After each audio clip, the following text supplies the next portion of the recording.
Let's talk about the ending to The Woman in the Yard. There are going to be major spoilers ahead, so if you have not seen this film yet, please save this film, scroll away, come back to it when you have seen this. I'm going to start off first of all by saying I did really enjoy this film, but there has been a lot of discourse online about the ending of the film, and I just wanted to add my perspective. I do want to give a warning as well that I am going to be talking about mental health, grief, and also end of life. So if you don't feel comfortable hearing those things again, please scroll away. After Ramona has tried to keep the woman in the yard from coming into the house and unfortunately failed miserably, Ramona surrenders to the woman and sends her children away. The woman is revealed to be a manifestation of Ramona's psyche and of her mental health state, and only appeared because Ramona was praying for her. Ramona claims she was praying for the strength to continue after the passing of her husband, but in reality she was praying for the strength to end her own life due to her depression. And the woman in the yard convinces her that her children's life would be better off without Ramona in it, and therefore assists Ramona in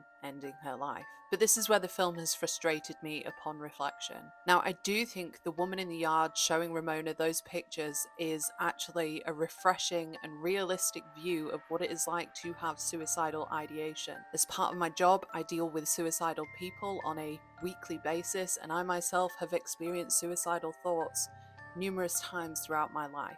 I think it's important to remember that the woman in the yard is Ramona. She is a reflection of what Ramona is thinking. So Ramona truly believes that her children will be better off without her. And that is accurate as to those feelings that we have when we are in that position. So although it may be brutal and uncomfortable and confronting, it is realistic. And that didn't make me feel uncomfortable seeing the film. What did make me uncomfortable was the fact that we had such an ambiguous ending as to whether or not Ramona did commit that final act. I believe that the film should have either clearly articulated that Ramona did go through with what she intended, but then shown that her family were not better off without her. In fact, they were probably worse. Or on the flip side, it should have shown that Ramona didn't go through with it and somehow improved her life for the better. I just don't think that the act of ending your life was displayed as negatively as it probably should be, which is a shame because I feel like they got 90% of the way there with this subject matter, and then the last 10% of the film just let it down. Have you seen The Woman in the Yard? Let me know what you think in the comments.